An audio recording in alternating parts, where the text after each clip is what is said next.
The days are longer, the calendar is filling up, and I want to feel as good as this beautiful summer weather. That's why I've been loving Groons. It's one daily pack of gummies that covers my greens, vitamins, and minerals, and even has 6 grams of prebiotic fiber. So I don't need to juggle a complicated wellness routine on top of everything else. They taste amazing. They're easy to toss in my bag on the go. Plus, they're vegan, gluten free, and HSA, FSA eligible for reimbursement. Save up to 52% off with promo code podcast at gruns.co. That's code podcast at gruns.co.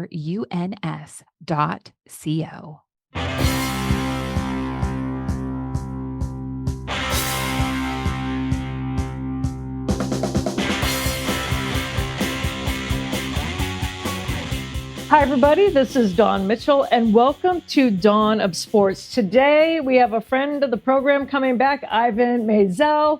He has written a numerous amount of books. Remember, we had him on talking about the Maisel Report. He also wrote A War in Dixie. I keep trying to catch his eye, The Skull Report. I mean, just so many books. But we're talking about his latest one to come out in September, American Coach, The Triumph and Tragedy of Notre Dame legend Frank Leahy. So I can't wait to dive into this with Ivan. That's coming up. Great to do this show with my old friend Ivan. We worked at the Dallas Morning News together many years ago. Great to have him on with Dawn. This is Dawn of Sports. We're coming from the Aquarius Home Services Studios. Best way to listen to this show or any show with the network is to subscribe to your favorite podcast app. We do appreciate it.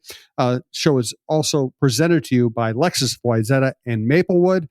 Again, Ivan's one of the great college football writers, one of the great sports writers of his generation. If he writes it, it's worth reading. And I already know that this one might surprise you. I think there's some subplots to this story that even Notre Dame fans might be surprised by. Back to you, Dawn. Well, Jim, you brought up exactly what I was going to ask Ivan for my first question. Ivan, I first of all love college football. I went to Boston College, of course, Leahy, Boston College, and then Notre Dame. But in the title, The Triumph and Tragedy, I was like, whoa, what's the tragedy? I love how you not only can go into this legend that coached in college, but you get into his personal life. Is that what attracted you to writing this book? What was the hook for you?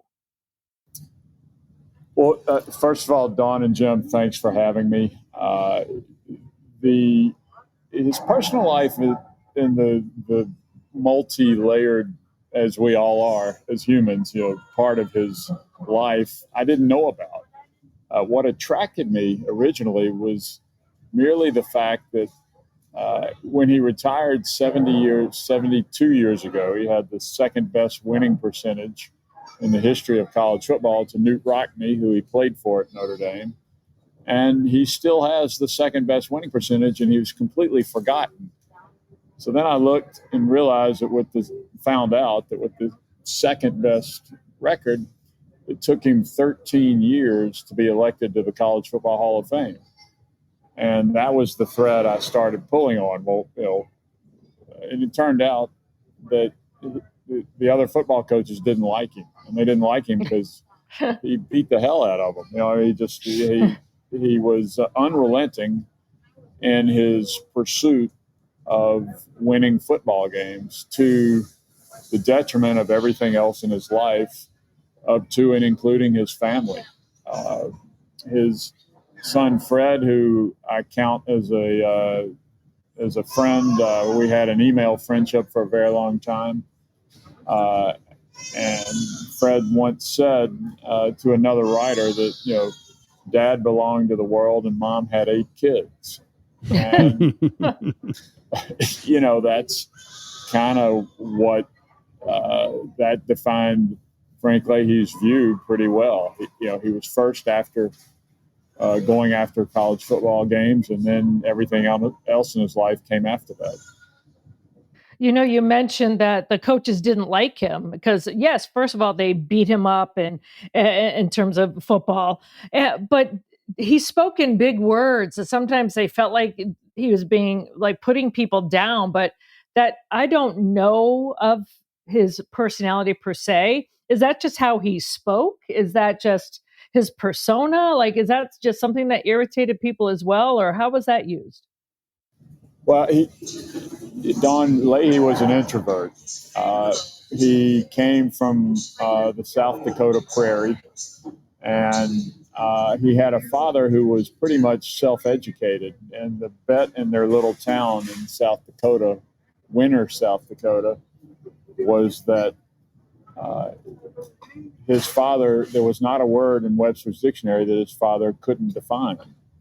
So Leahy was taught the importance of a vocabulary, and he used a lot of words that people don't normally use. And because he spoke so formally and with such a full vocabulary, he sounded a little snobby. Oh, you're speaking, you're too good for us the way you speak. And it was just, in a business where you have a public persona. Even the sports writers, and you've hung around, Jim. You know how big our vocabulary is. Even even the sports writers thought he was talking down to them a little bit, and he was befuddled by that. He just was using words the way he was taught to use them, and he never really understood why that put people off. Yeah, why would anybody using big words in extemporaneous conversation be off-putting? Well, there's the one adjective I kept coming back to describe him was unctuous, and then I thought, well, maybe that's not what people may not know what that is either. So Hey, I will say this: we've both been doing this a long time, and one of the tenets of sports writing, if not all newspaper writing, was write for a third grade audience, because not everybody's gonna. I think it's okay to encourage people to look up a damn word once in a while. I agree. I always agree, and I kind of aimed. I did dumb a few of them. I did try to dumb some of it down, but I thought if this is the perfect word to describe this, then it's the perfect word. And, exactly. Yeah. So, Leahy was, and oddly enough, for all of his rich vocabulary, and he had a big sounding voice in a spoke in a formal sort of way. He barely skated through Notre Dame. He was a C student, and that probably speaks more to his interest in football than it does in his lack of interest in academics. Even as a player at Notre Dame for Rockne, he was all about football, and it was a good thing that he was intellectually interested in the game, because he really wasn't big enough to play there, and through his intellect and desire, he won a starting job, but he wasn't physically able to hold on to it. I think in his career at Notre Dame, I don't know that he started 5 games. Wow. By the way, I just want to offer full disclosure. This is the second time we've recorded a show with Ivan. The first one, the files were corrupted. And it was a beautiful sounding episode, and Ivan was great. And if you hear background noise during this episode, it's because we're catching Ivan on his tour. We're catching him at the Minneapolis airport, believe it or not. And so he can't control crying babies and crowd noise and all that stuff. But the content is worth sticking around for. So I just wanted to say that. Back to Dawn. Yeah, I was going to say that's one of Leahy's 8 children crying in the background, or he had more. It was like perfectly timed, the baby cry, by the way. Frank, he was not able to say Google it to people because Google didn't exist back then. But when you talk about all of his football intelligence as well, the football IQ, which is off the charts, he brought the Fighting Irish just back to and probably kept it in the forefront of America's mind as this football bastion. And for a small, relatively, in terms of like the Ohio States and whatever, but for a small academic institution, how important was that collision of football greatness, a small Catholic college, and it becoming what it is? What was his role in that, Ivan? That's a great point, Dawn. And again, another thing that attracted me to writing his story is that I think you can make a very good case that until Leahy came along, Rockne's success at Notre Dame could be attributed to Rockne as much as it could be to Notre Dame. And there are plenty of schools where there has been one coach who has had a great run, but the school did not sustain it. I think the Gophers, people can look at Bernie Bierman in the 30s when they were winning national championships. And I think people, if you know Gopher football, that's Bierman and the sport, the school didn't sustain that level of success. Right. I think what Leahy did especially after World War II, when from 1946 to 49, Notre Dame did not lose a football game, 4 seasons, brought that success back under Notre Dame's banner.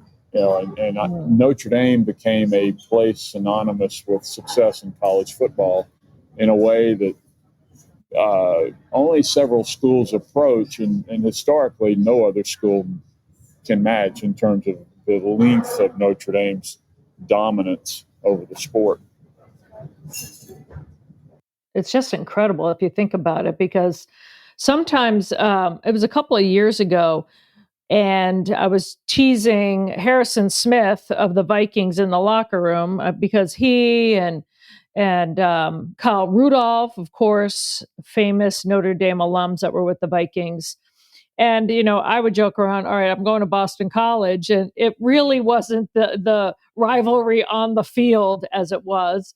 But people don't think now of Notre Dame having down years. And we all know that they have, even in the most recent past. But I would say that Frank has solidified it to be this juggernaut in like people's minds, iconically, that like you have to go and check, they're doing okay this year. But, and most recently they've been coming on strong again.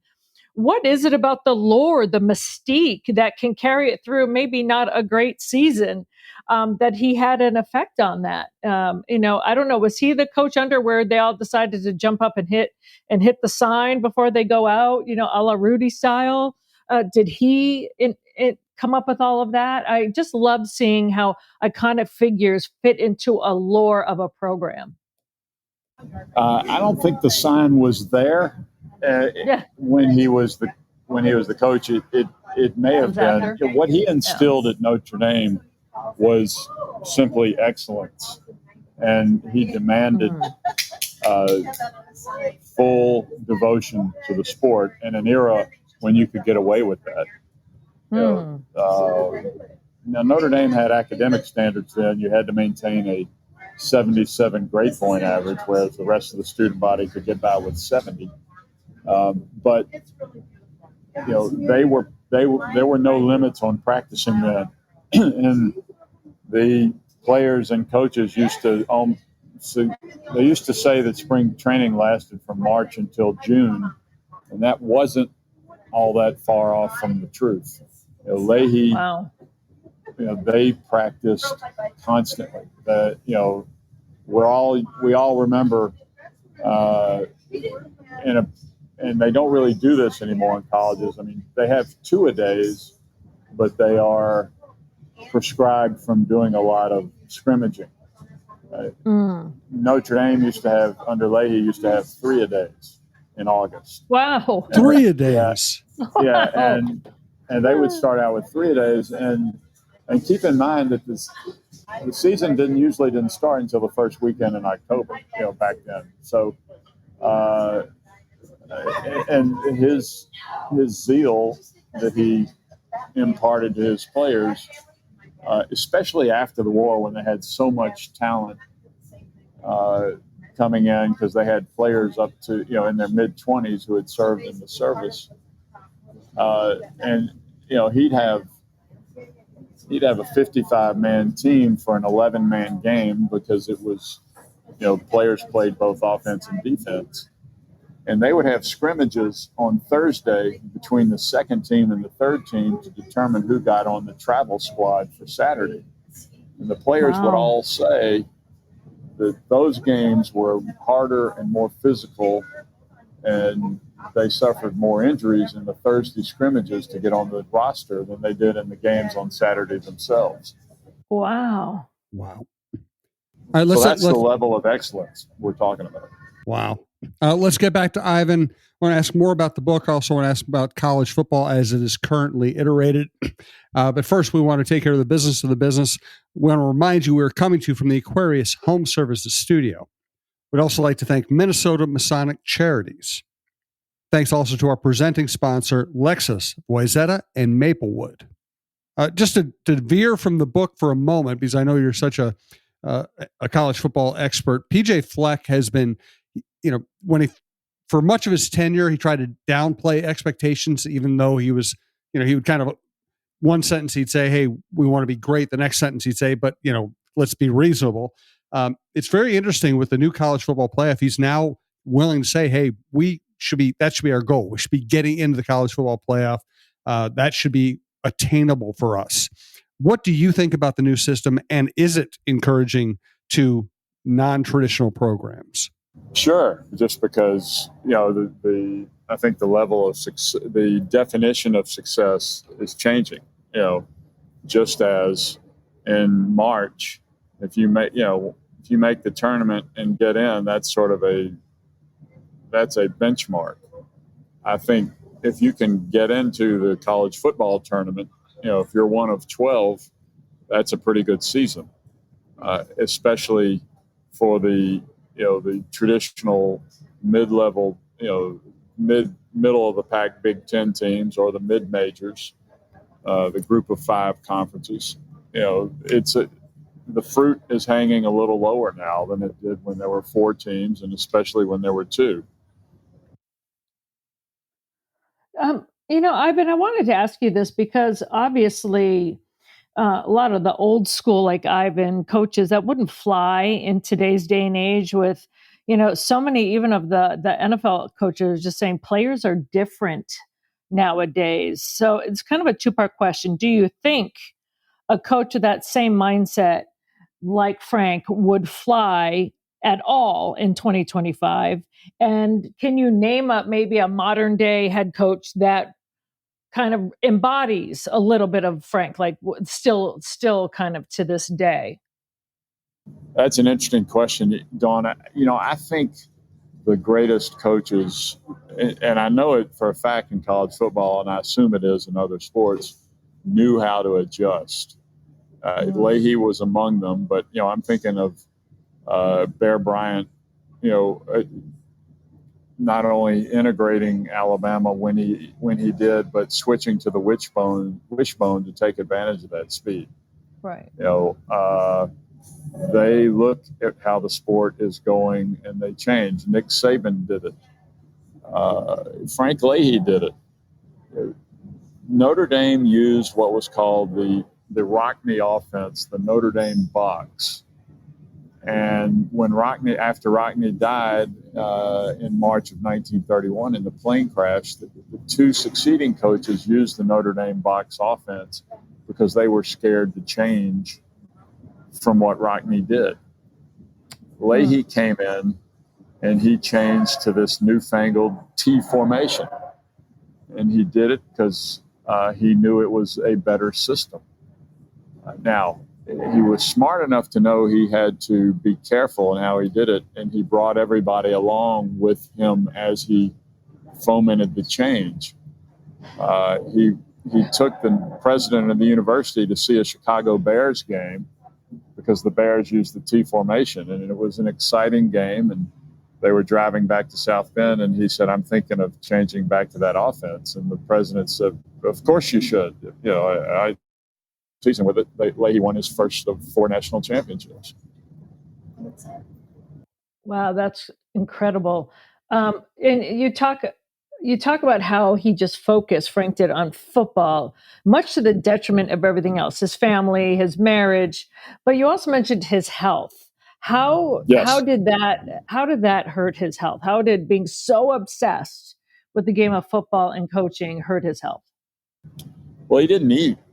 He would eat like tomato soup and crackers for dinner. I mean, he had a beautiful home in near Michigan City, 30 minutes from campus. And he slept during the season in a cot in the campus firehouse. Slept on a cot in a little room in the campus firehouse. He probably slept from midnight to 5 a.m. is what people remember. And he just constantly pushed himself, and really to the point of breaking. He developed stress-induced illnesses. One of them, he had pancreatitis, which was exacerbated by stress, and he had an attack in 1953, his last season, during the game against Georgia Tech, and they all thought he was having a heart attack, and they called in one of the priests from the stands at halftime, and he gave Leahy last rites in the locker room. Stop! No way. Yeah. So he pushed himself to the point of exhaustion, and he thought he had to do it to win games because that's what people expected and that's what he demanded. And he was trying to live up to the Notre Dame demand of success as he saw it, and to his own demand for success. And in the end, he couldn't sustain that level. And at age 45, he was wrung out, and he stopped coaching when he was 45 and never went back to it. Oh, that's so young. Yeah, I mean, we think of it as young, and I have photos in the book. You can see him when he gets to Notre Dame, and he's a strapping, 32-year-old former offensive lineman. And 13 years later, he's, gray-headed. His face is sagging. He's got bags under his eyes, and that was the stress of Notre Dame and the stress of Frank Leahy. It's like they say whenever you see a president take office, and then by the end of 4 years, how totally different they look. That's kind of, the stress of doing something like that and what he did. Now, albeit restoring it back to its dominance, doing some amazing things. Was it worth it in the long run? So you said you became friends with his son after, being, corresponding through letters and emails and texts and stuff like that. What does the family say? I mean, of course they love him, but what do they say about that tragic part? Well, he had of the 8 children, 4 are still living, and I interviewed 2 of them, and they are, they're in their 70s and 80s, and they see him for who he was. I mean, they loved him as a father, but they understood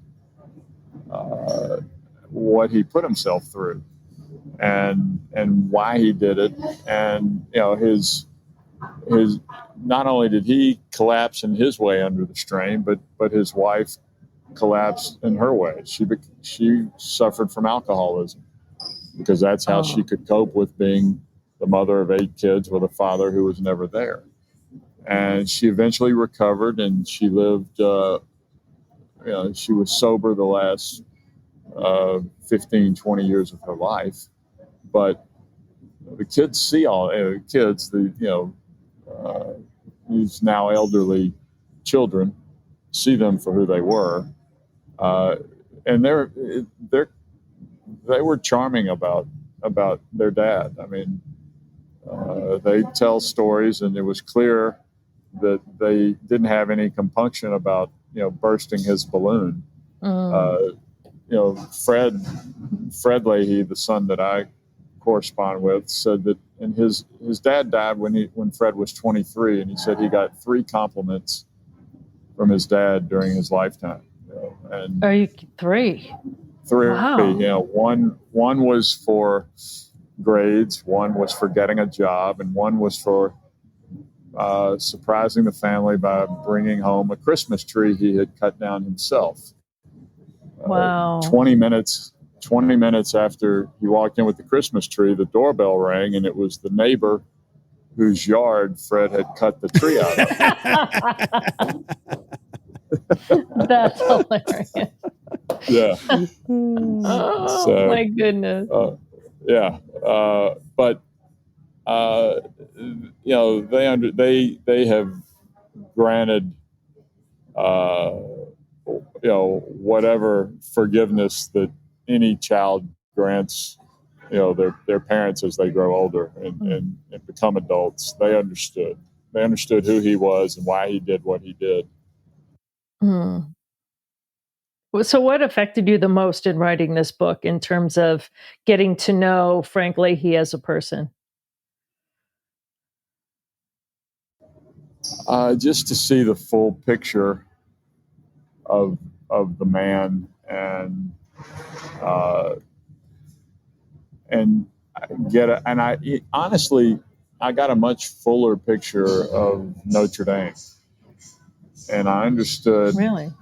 Notre Dame is seen as this college football monolith that's been forever dominant.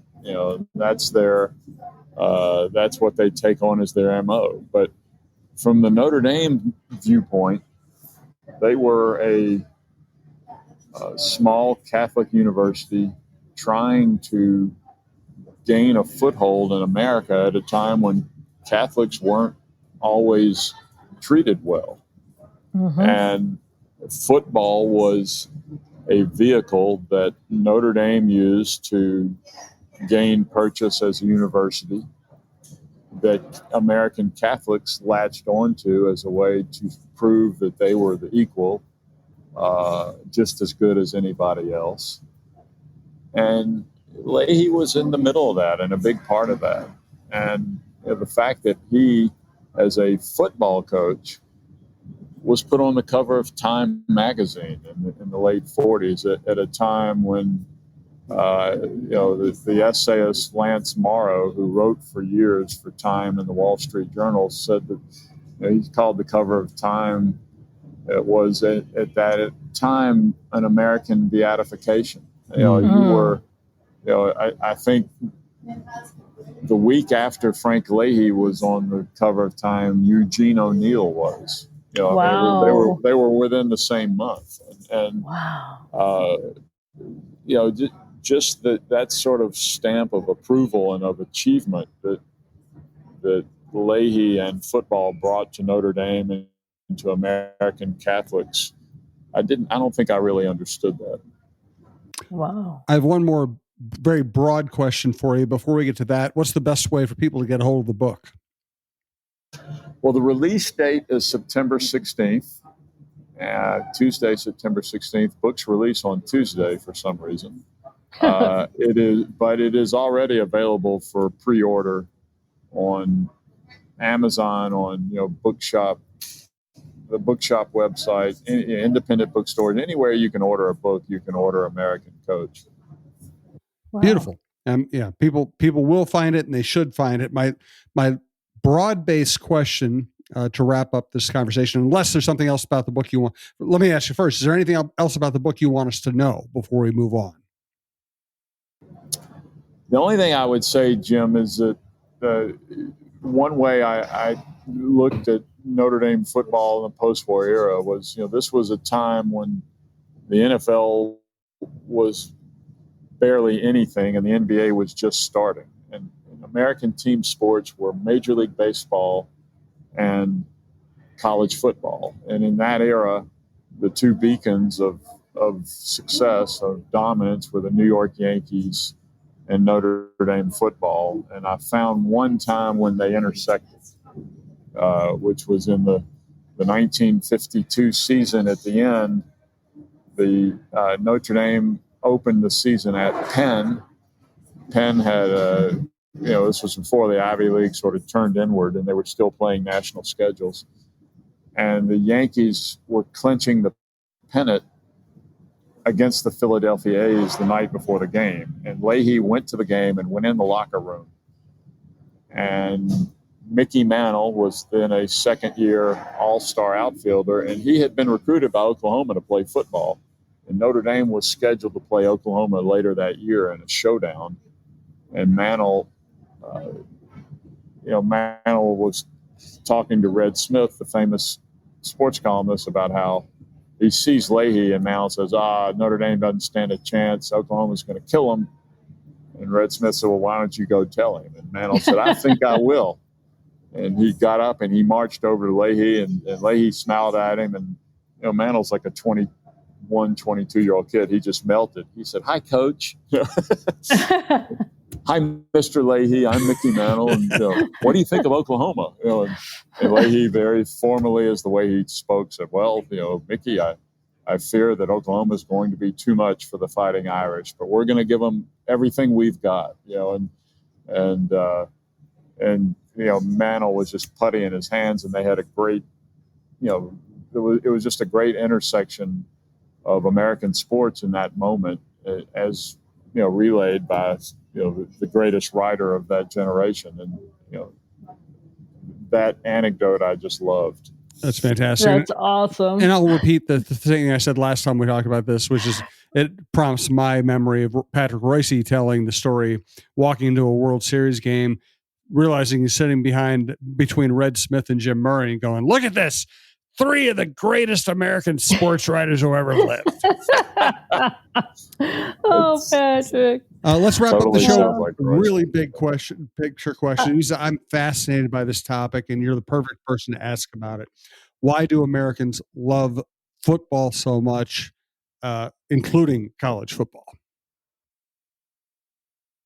Oh, why do Americans love football? The best way for me to answer that, Jim, is 20 years ago. It's one of my favorite stories I ever did. I wrote it for the Stanford Alumni magazine. The editor called me and said, we have the smartest people in the country teaching here. Come out here and ask them why it's important that Stanford beat Cal. And I go out there and I talk to the religious studies dean. I talk to anthropologists. I talk to a professor that studied bonobos in Kenya. I talked to the football coach. And what it came down to is that as a species, we are hardwired for us versus them. Mm-hmm. And football, so you start out with that, and then you add the militaristic part of football, which is you're fighting over land, you're fighting over property, and then just the physical the physical demands of the game. You mix all that together, then you add the fact that it's perfect for television. Before television came along, baseball was the national pastime. Mm-hmm.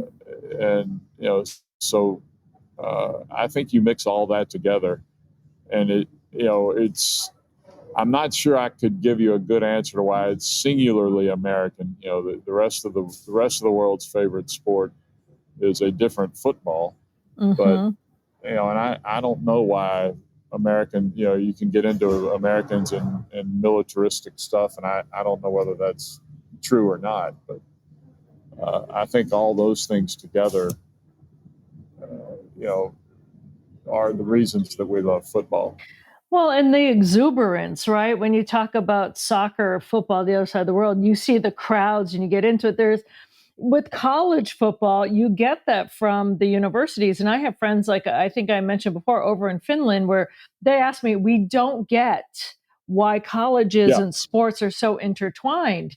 And then, so you get that exuberance of the college kids totally into it, us versus them. You put that on television, it kind of becomes ingrained, and just like the purist, I know college football, you can debate it on, with money now coming down, but there's something about the college game and a lot of sports that just has that exuberance, that energy. And I just think sometimes that's contagious and people just love it. And then, absolutely. I mean, the pageantry of college football is unparalleled, but I think an important part of that too, Dawn, is that you go to college when your brain is its most impressionable, as an adult. And the friends you make at college age are, in most cases, or certainly a lot of cases, are your friends for life in a way that other Amen. friends aren't. Exactly. And we all have college friends that we still, you might not see for 10 years, and you see them and you pick up the conversation where you left off. Yes. So that time in your life, your first time as an adult, your first time as an independent, living independently, all contributes to why we feel the way we do about our colleges and about the sports that our colleges play. American coach, the triumph and tragedy of Notre Dame legend Frank Leahy, Ivan Maisel. We hope to have Ivan on during the college football season just to talk more about football, but we'll continue. We'll continue to find new anecdotes out of this book. I'm about to read it myself. Really excited for that. I don't read a lot of sports books, but this one I will definitely make time for. So, Ivan, thanks for taking time out during your travels. We appreciate it as always. Best of luck, and we will talk to you soon. Yes, thank you. Thank you, guys. Appreciate it.